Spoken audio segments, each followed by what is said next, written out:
we saw an object hovering near the road on the way. I got out, went up to get a closer look. I was suddenly hit by a blast of energy from the craft that knocked me unconscious. But when I saw the creatures, I knew where I was.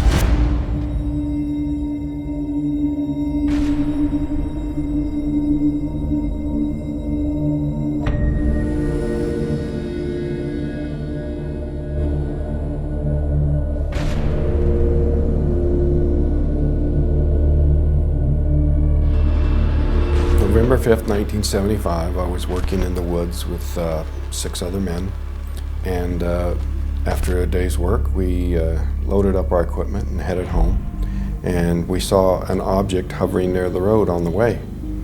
I got out, went up to get a closer look, and I was suddenly hit by a blast of energy from the craft that knocked me unconscious.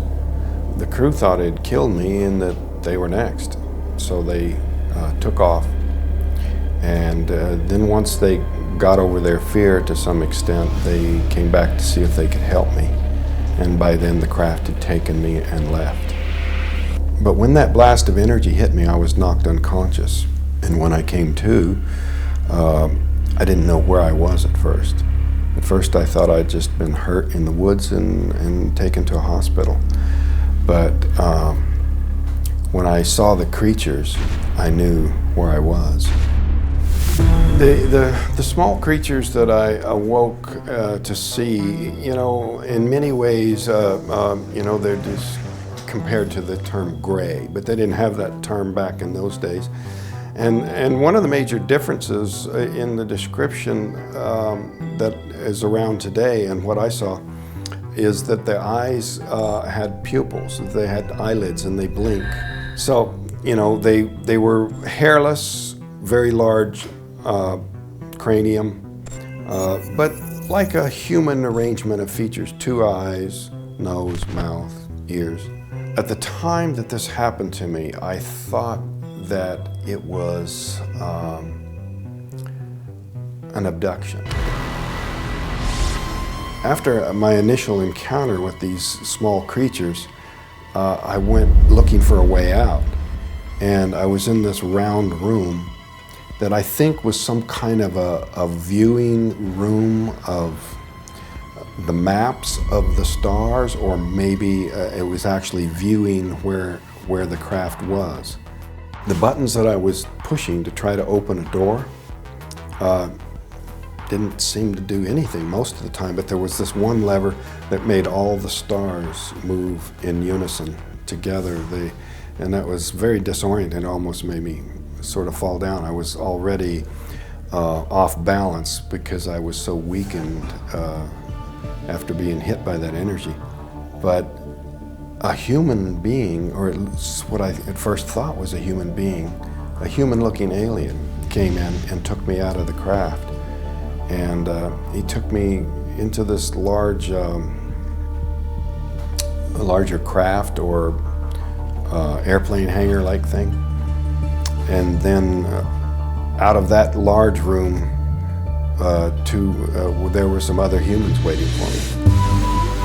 I don't know if this was like a forceful intervention, were the human beings coming in and taking me away from these little creatures, or was there some kind of cooperation? Did the little creatures say, oh, this guy's injured and we don't know anything about this type of body and you guys are very similar to him, come and help us fix him up? Or, you know, there's all kinds of speculations about the nature of their relationship, because I didn't see the human-looking beings and these little creatures together at the same time. It's been speculated that perhaps the aliens, in seeing my reaction to their appearance, just to overcome that fear, somehow created the illusion, maybe a hologram or something that would be more reassuring to me in you know, looking more human. And people say, well, did they look like robots?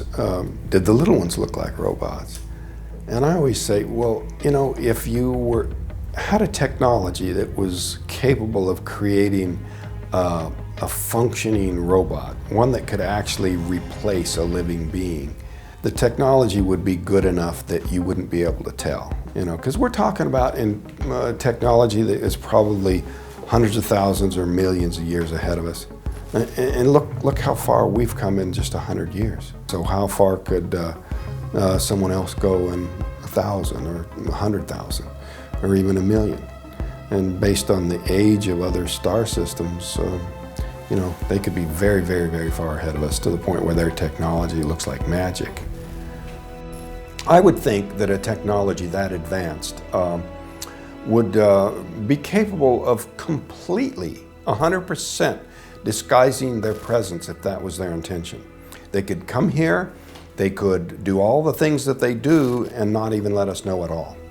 Because the very sort of minimal ability they have to just have pictures that aren't quite proof, sightings with, you know, multiple witnesses, but not quite, everything falling short of proof, it suggests to me that there's a kind of a conditioning program going on, that they want to gradually accustom Earth people to the idea of their presence so as not to create too much disruption.